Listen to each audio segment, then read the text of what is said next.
can go, but I know I'll think of you every step of the way.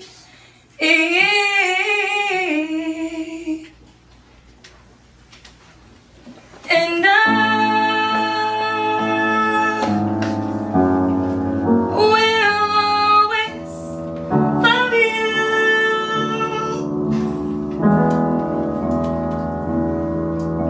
My darling, you.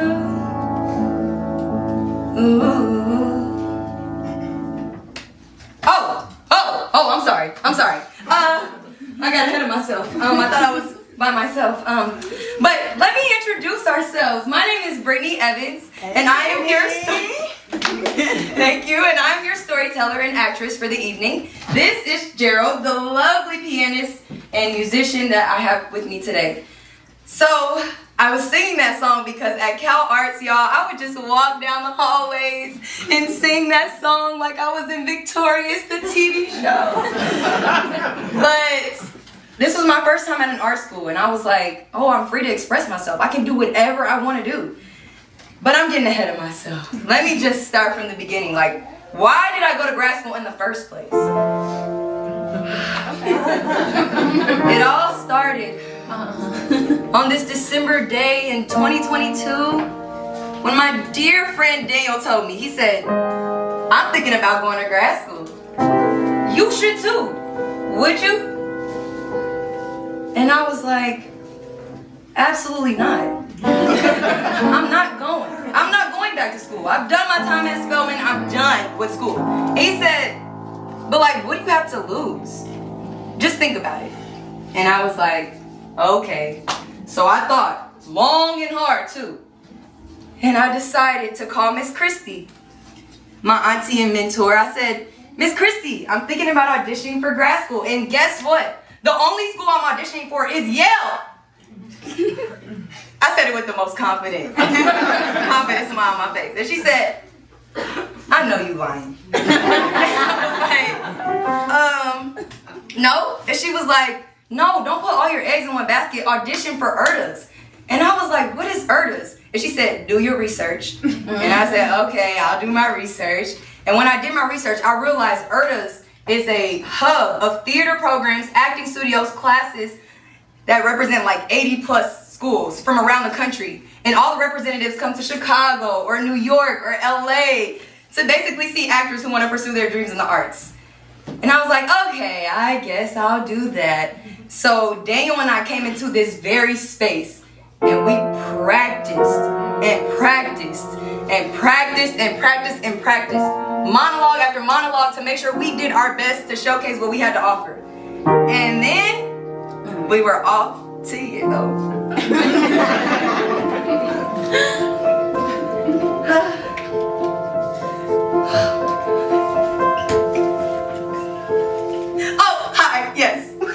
I was on the train to New Haven from New York to get to Yale, and I was just sitting there so excited. People on the train are like, okay, who are you? Where are you from? And I'm like, I'm from Kansas City, Missouri. I'm on my way to the auditions at Yale. And they're like, for what? And I'm like, acting, duh. And then they were like, oh, okay. Well, you got this. And they poured into me without having even known my name. And when I said, my name is Brittany Evans, they said, let me get your autograph before you become famous. And I was like, you're right. But I should have charged them. I definitely should have charged them, for sure.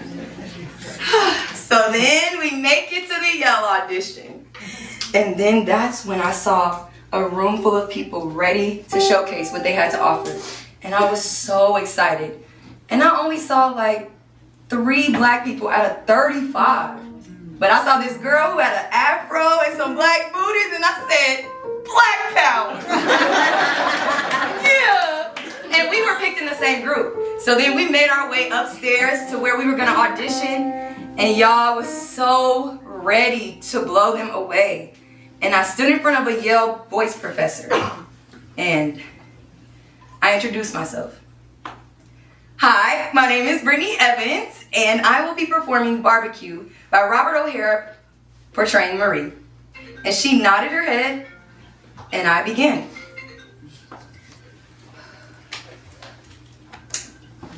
We was all at that house in Baltimore, and Mama had just started battering some chicken, and Big Bob came running in shouting, "He killed Mama! He killed Mama!" And I'm like, who killed who? And Big Bob was like, "Wookie just killed Mama!" And then all of a sudden, the rest of Big Bob's brothers and sisters come running into the damn house with blood all over their arms and stuff. I said, wait a goddamn minute. What's going on? And then they all started talking real fast and real quick, and we all ran out to the porch and started playing across the street at their house. It was funny. After I performed this monologue, the voice professor gave me some feedback. I thought I killed it, but she was like, okay. So, I want you to do it again, and I want you to really imagine what you're saying and being in your body more and your voice, allowing it to carry you through and all this other stuff. And I'm like, I don't even really know what you're talking about. I thought I was doing that. I don't know. So then she's like, okay, I want you to do it again. And I do it again. And of course I mess up. I was in my head. I replaced Big Bob with Wookie, and it was all upside down. Like, it was horrible. And she was just like, thank you. So I did not get a second look at Yale, but that was okay, because I knew God had something in store for me, something better that was for me. And that was Erdus in Chicago. Yeah!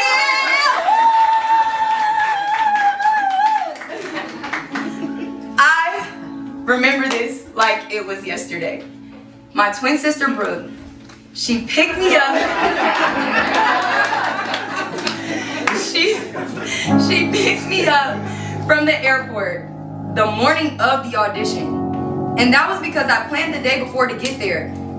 The weather in Chicago was horrible around that time in January. So I had to get my flight changed, and it just messed up my whole plans. But I was like, maybe God is keeping me from something. I don't know what's going on, but at least I get to still go and audition. And Brooke, when she got me in the car, she was hyping me up. She was encouraging me, and I was like, thank you, because that's what I needed. And we get to the hotel downtown in Chicago, and I'm like, oh my gosh, there are so many people, like black, white, Asian, Filipino, like Hispanic. And I was just like overwhelmed but excited to meet all these new people that I still talk to this day. And my original time to audition was changed to the end of the day because I got in late. So I was just kind of walking around talking to people and like encouraging them, because I was looking forward to seeing where God was going to take them to. So it was my turn finally, and I walk into the room, and it's a stage, and there's like 50 plus representatives in the room, and I'm like, oh, I didn't know it was going to be that many people. But I did my monologue again, and this time I'm like, oh, I really don't have nothing to lose, because Yale rejected me. I'm definitely leaving it all out on the stage. So I did it again. We was all at that house in Baltimore, and Mama had just started battering some chicken. And Big Bob came running in, shouting, "He killed Mama! He killed Mama!" And I'm like, who killed who? And Big Bob is like, Wookie just killed Mama! And then all of a sudden, Big Bob's brothers and sisters come running into the damn house with blood all over their arms. And I'm thinking like, wait a goddamn minute. What is going on? And they cut me off. But I was so in it, I didn't even care. I'm like, thank you.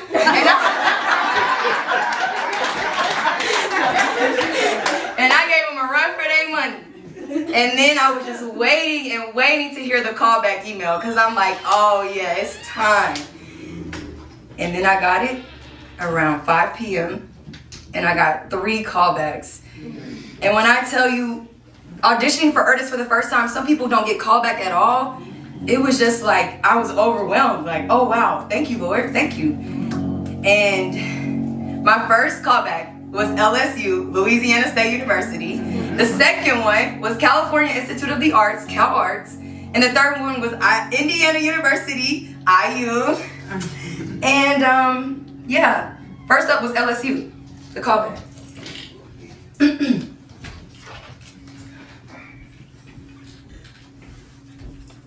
So, Louisiana State University is a great school. We have a full ride scholarship for master's programs in theater. We have a 2-year accelerated program. Oh, and you also get to do a one-woman show at the end of your journey at LSU, but we have so much to offer. And this white old man was talking my head off. And I'm thinking like, okay, can I get a word in? Can I tell you what I have to offer? Are you even interested? Like, what's going on? And when I finally spoke up for myself, and I told him, oh, I did an actor showcase, which was similar to a one-woman show, very, like, in this space. And I told him I was about to be in a Raisin in the Sun, playing Bonita, and I'm like, what else do you guys have to offer? But then I realized he was just so star-studded. He was like, just apply, please. And I'm like, okay. But I was so looking forward to my callback with the next one, which was California Institute of the Arts. And I just was like, oh my gosh, I was 10 minutes early. Like, I was so excited. I'm like, me being in California for the next 3 years would be amazing. So, I get in the callback room, and it was dark. And the candles were lit, and I just felt like the Lord was in the room with us. And it was another professor, Damien, and a woman, Professor Mariana, in the room with me. And I was just super excited because I'm like, I don't even know what's about to happen. Am I going to have to perform again? Because I can get up and do, we was all like that house on Baltimore. And my okay. They didn't need that. They didn't need that. So, when I got into the room, I was just super excited and I was nervous at the same time because the atmosphere literally shifted. And the first thing that this woman asked me is, weren't you supposed to go at the end of the day? And I'm thinking to myself, how do you know that? And I was like, yes, my flight got canceled, and I was like prepared, like I was waiting, like the day before I was gonna be here, but then it got jumbled up. I had to literally land this morning, and it was a whole thing. And she was just like, God's plan is perfect. You were the best audition we saw all day. And I'm like,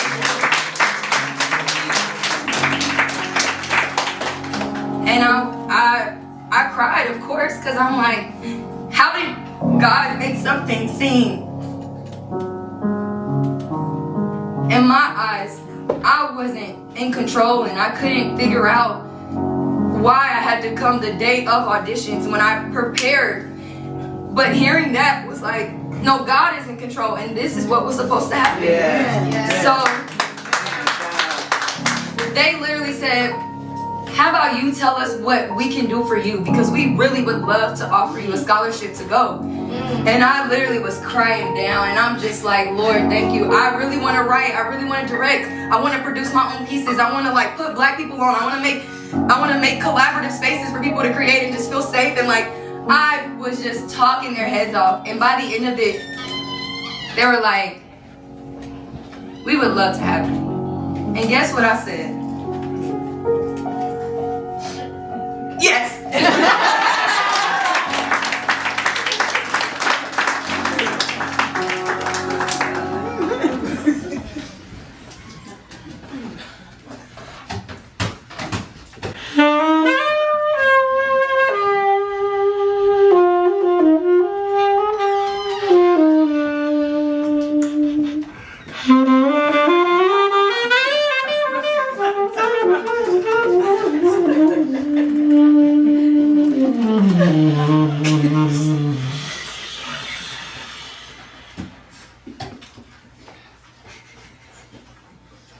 I don't know if you all have heard of Devil in a Blue Dress, starring Denzel Washington and Don Cheadle.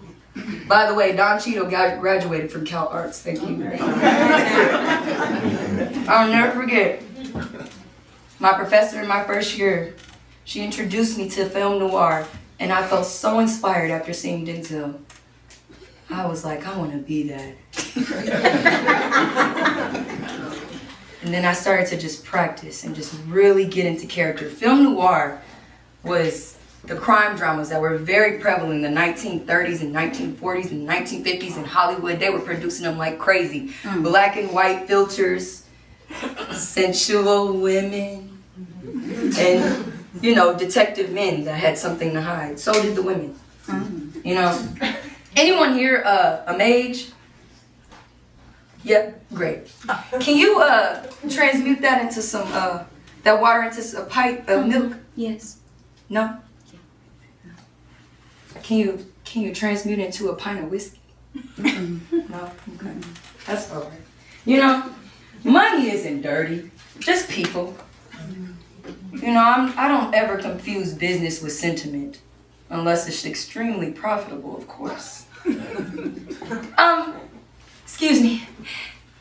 Anyone know where the ladies' room is? I would just like to powder myself. I don't have anything to hide. What? Unless money is involved. We're gonna have a little chat. We're gonna see who breaks first, you or your jaw. Oh! Oh! Wait! Oh! Oh! Oh! Oh! Oh! Give me the thing.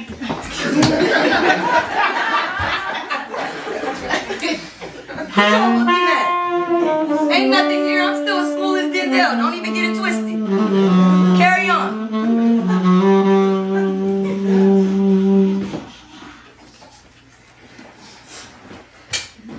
Okay. During my second year, I finally got to perform. Our first year of training, they just want us to stay focused, honed in on our classes. So by second year, I was so ready to perform in front of the whole school. And y'all, I performed this character. Her name was Saint Monica from the last days of Judas Iscariot by Stephen Allegoricus. It was one of the best ever. So I'm gonna give y'all a little snippet so y'all can see what I had to do.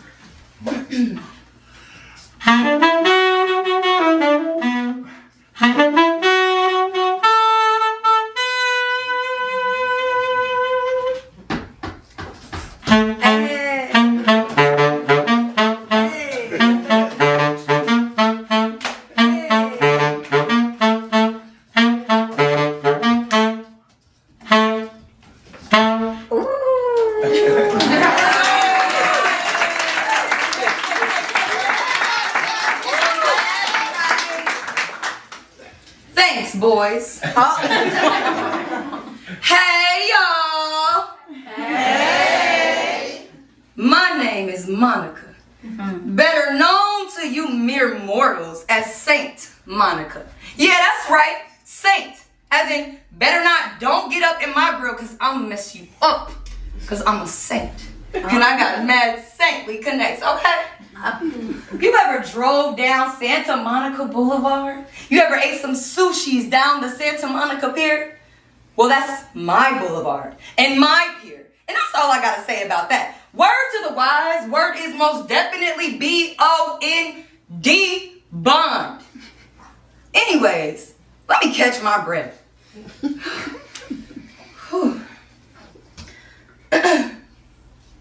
Anyways, up in heaven, a lot of people don't want to hang with me because they say I'm a nag. It's true, I am a nag. And you know what I have to say about that? If I hadn't been a nag, I would never made it to be no saint. In the church when I had no father of the church named Saint Augustine, because I birthed him. I raised him. And when he started acting up like all the time and constantly, I nagged God to save him. I nagged and nagged and nagged and nagged and nagged. So God got so tired of me that he did save my son. And my son, Saint Augustine, he stopped banging whores and sipping on some wine and he became learned. So learned that he's known as one of the fathers of the church. And you can look it up. Go ahead, look it up right now. I'll wait.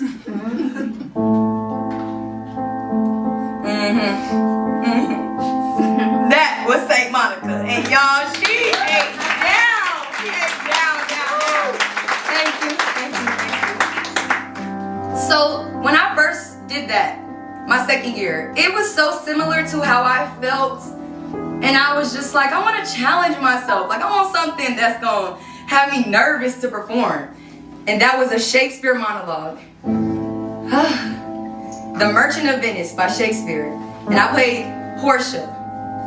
And when I tell you, it was a romantic monologue. It was very humbling. And yeah, I learned so much from it. So I'm going to show you all that too.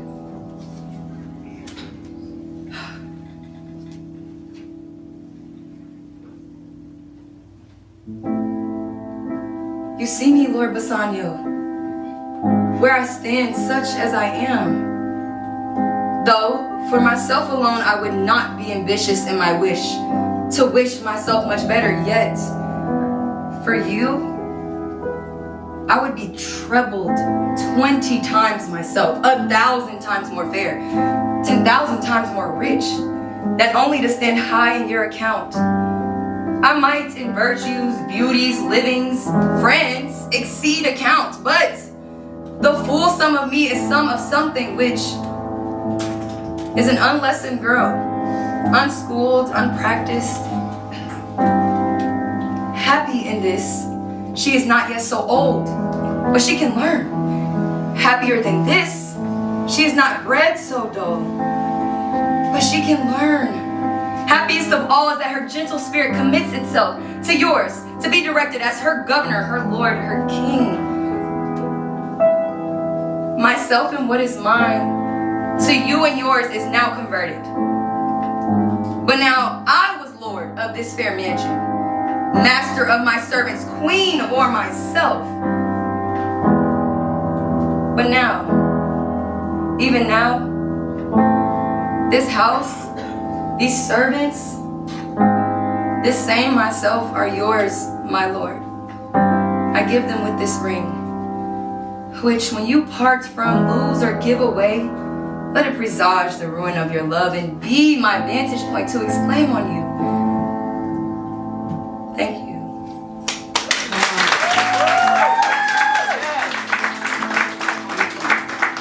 So, in class, I had to have a real life Lord Bassanio. And I'm like, you know what? All right, let's do this for real. And then we had an acting on camera class for our second year. And that's where we got to perform like some modern, pieces. And my classmate Jonah decided to do a scene from Crazy Stupid Love, and he asked me to be a part of it. And I wanted to show you all what the scene looked like. So yes, you can look at the screen. So here in the bedroom.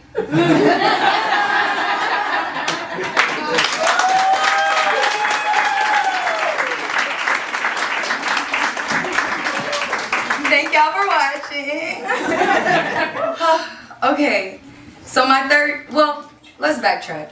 My first year, we had a class called D-Lab, and that stood for Directing Lab, and that's where the master's directors were able to experience what it would be like in the real life world, an experience of working with like actors. So we were their actors, and we had 3 directors, and one of the directors, his name was Tremaine, and he decided to do a snippet of Is God Is in D-Lab.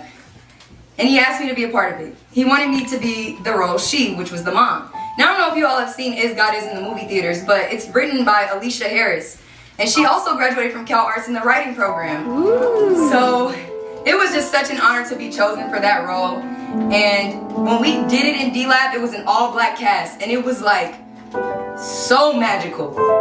My professor literally came up to all of us and was like, "That's the best thing I ever seen." And he was like, "Brittany, that role is the perfect role for you. Like, you ate that, basically." So then I'm like, thank you, feeling good. Fast forward to year 3 at CalArts.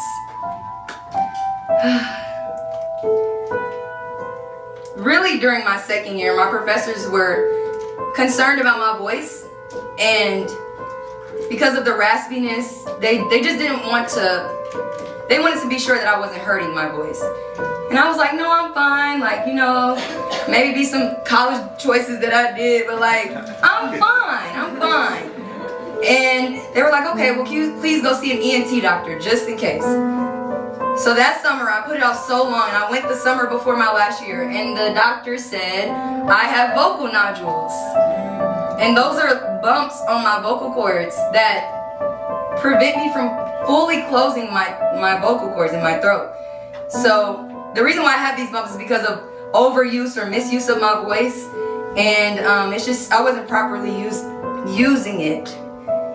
So when I got back my third year, I told my professor, Mariana, the one that was in the room with me for my ERDA's auditions in Chicago, she's also the head of acting at CalArts, and she said to me, I think you should be on vocal rest. So my fall semester, I didn't get to perform in any shows. And it discouraged me a lot because this is my life. Like, I want to use my voice.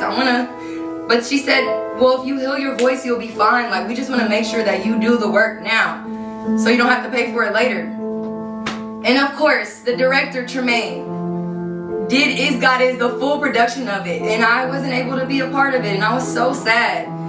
But now that my vocal nodules are healed, I want to perform that for you all.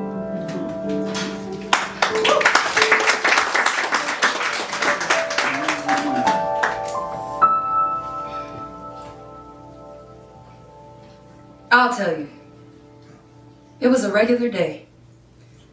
I had took y'all to daycare and went to work, a regular day. Got off work, got y'all, came home, a baby in each arm. Y'all was 3. We get home and I put y'all in the kitchen with some apple slices to snack while I made dinner. I had just chopped the onions at the counter. I will never forget it. Just chopped the onions when I heard the window in the bathroom shut. Hello? The TV cartoons loud. Hello? The curtains in the kitchen breathing. The onions on the cutting board waiting. I rinse my hands and wipe them on my dress. It's an old dress. Hello? I pat your baby heads and go down the hall. Maybe just a branch near our window. Hello? Only ain't no trees near our windows. Down the hall, bathroom door wide open, dark in there. The mirror showing my scared silhouette. Nothing in here but a bone-tired woman. My hand goes to the light switch just to be sure. Can't be too careful. He said he was gonna come back. So just to be sure. Then the green light flashes on, and it's a hand on the shower curtain. And oh God, the fear like an axe to the middle of my chest. Thank you.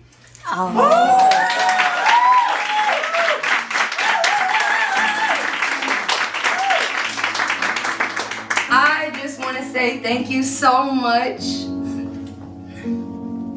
to my parents and my sisters and my cousins and my aunts and my uncles and my friends from high school and like my boo and my pawpaw whose house this is, who's passed away, and my Aunt Mamie who she was a pillar in our family, and I would have loved for her to see this. But even my friends in Cali, like my friends that I grew up with, like everyone that's here, thank you so much for being here and supporting me and keeping me grounded and praying over my life. And most of all, thank you, Lord. Thank you, Jesus.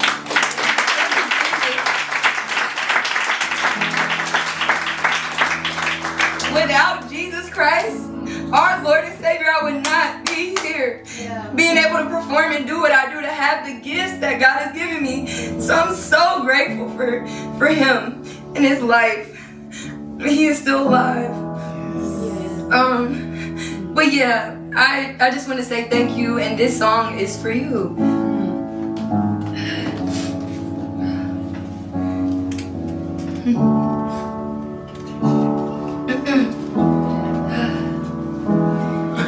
Bittersweet memories, that is all I'm taking with me. So goodbye. Please don't cry. We both know I'm not what you need. And I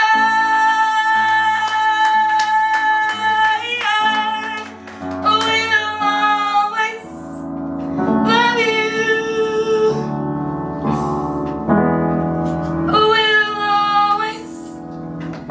Love you.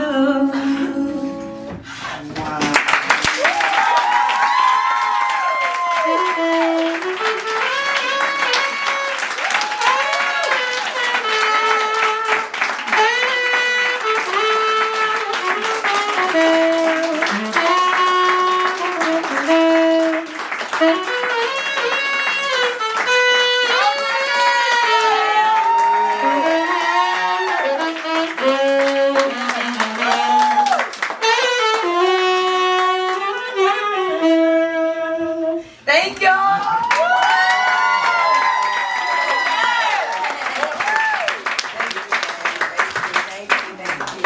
And I will always love you. What happened with the dude with the hand in the shower?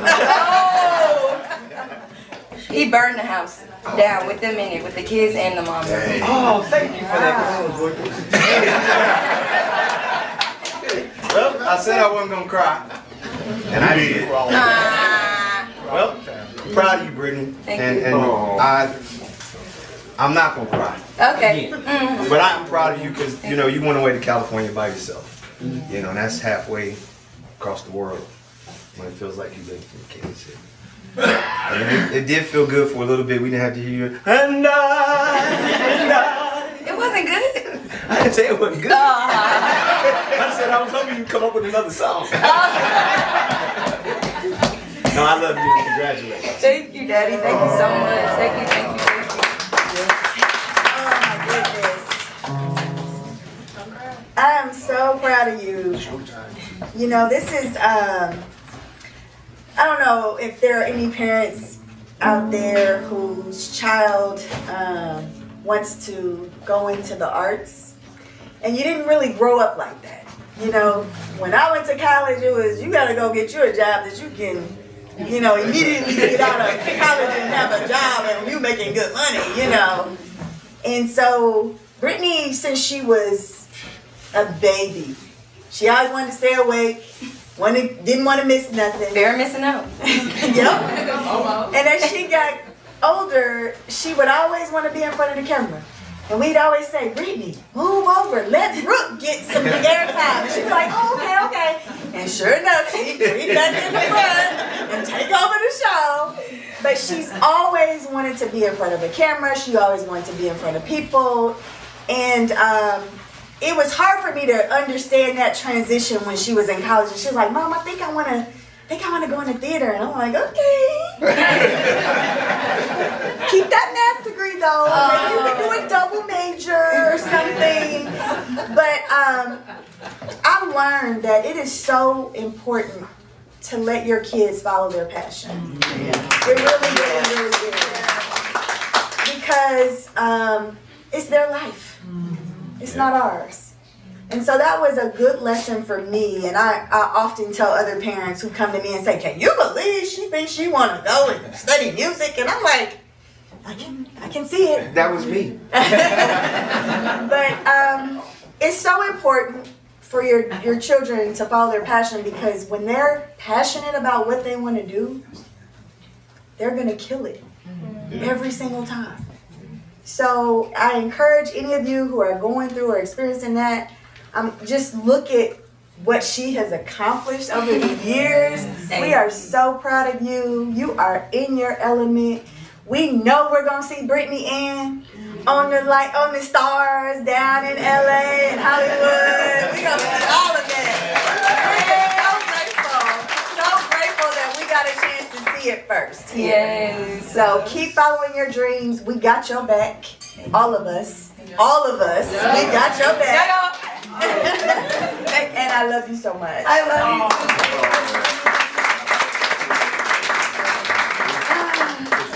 Yeah, just real quick. This ain't gonna turn into no. No. Just real quick. And I was reminded of this and I forgot. But when my dad and I, your papa, put this together, we argued about everything from how many ceiling fans to this, that, and the other. And I was like, we need to put a stage up here so we can, just in case we have a party or something, we have a stage. He was like, nah. And at the time, those that are in the family know, Brittany used to sing the opera version of Happy Birthday. You remember that? Yep. That was before the voice lessons and the singing. But the character was in there. But I said to my dad, where else is Brittany going to sing Happy Birthday if we don't have a stage? And that was the convincing thing to put this stage here. So to see it come.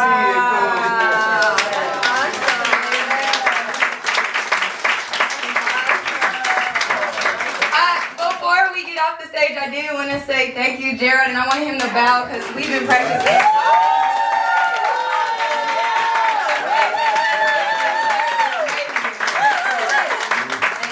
And I do a little bow too because I like to bow. Thank y'all, and enjoy your time. Eat some more food. Take some pictures because we got this lovely backdrop, and eat some cupcakes. But thank y'all for real. Yeah.